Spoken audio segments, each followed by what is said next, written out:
Welcome back to another cooking adventure. This time we're going to make pie dough. We're going to make a wonderful peach pie. These are ripe and ready to go. The most important thing about making a pie dough is to have all your ingredients cold. We want to keep the dough as cold as possible. I've got 3 cups of flour in my bowl, and I'm going to add a little pinch or 2 of sugar because this is going to be a sweet pie. For savory pies such as quiches, I would add a little salt. Okay, the first step is cutting in half of the fat. I have some Crisco here, half a cup of Crisco, and I'm going to cover this with some flour, get it all mixed up. This is a pastry cutter, and I'm going to literally cut into the fat. Turn my bowl. I'm going to cut the fat into flour. Of course, the Crisco is chilled. Every once in a while, I'll make sure that the fat gets into the flour. Now, if you don't have one of these pastry cutters, you can also use 2 knives to literally cut the fat into the flour. But it takes much longer. So I'm going to go back to my pastry cutter. And you want to cut the fat until the consistency of the flour fat mixture is like cornmeal, almost like cornmeal, very fine. You want to incorporate the first half of the fat. Some people like to use butter, but in this recipe I'm using Crisco. You can also get butter Crisco. Okay, so let's see what that looks like. Okay, that's pretty good. No very large lumps at all. Okay, so we're going to cut in our second half of the fat. I'm going to coat the pieces. I'll cut this into pieces, cut this into the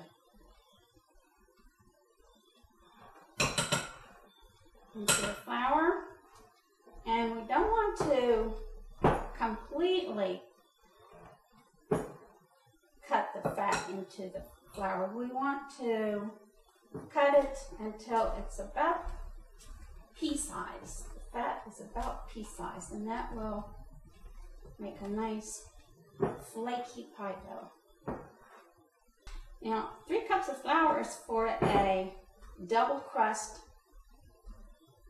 pie. For the peach pie, I'm going to make a lattice on top. So I'll need some additional pie dough to do that. So that's why I'm using a double crust recipe. Let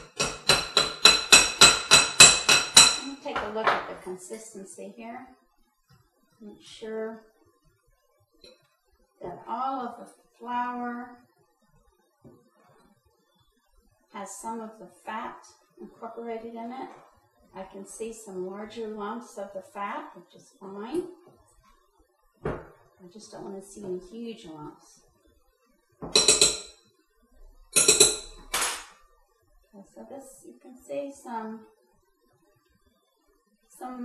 pea size lumps. Okay, the next step, we're going to move all of the flour and fat mixture over to one side. And we're going to start adding the liquid. Now, I've got a little secret here. This is vodka. And the reason I'm using ice cold water and ice cold vodka, first of all, you want to keep the mixture as cold as possible.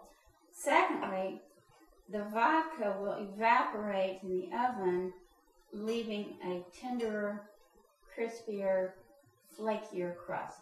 Believe me, this works. So the first step is sprinkling a little bit of the water over the mixture here, coating it a little bit, moving it to one side, adding a little more water,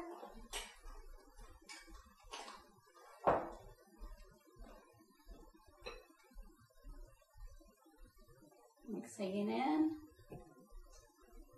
You want to uniformly get the flour and fat mixture damp, not wet, but damp.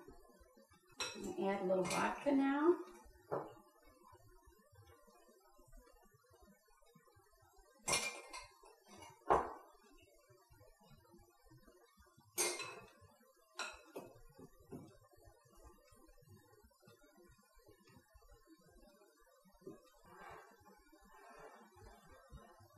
I'm going to start gathering. I'm going to start gathering the dough. Do not knead this dough. I'm just going to gather the large pieces. And that's going to leave any of the flour fat combination that may not be damp. The humidity and all that. Okay, here's the rest.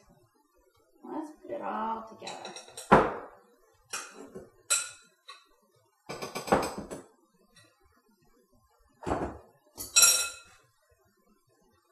Just going to put it all together in a mound.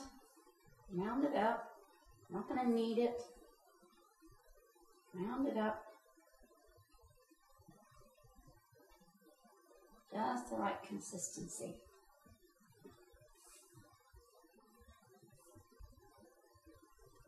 There. Now, I'm going to put that in the refrigerator.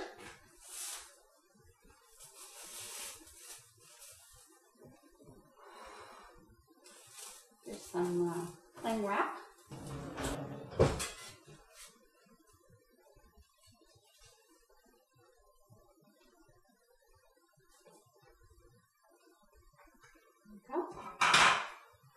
I'm going to leave that in the refrigerator. I could leave it overnight. I'm going to leave it in the refrigerator for some time.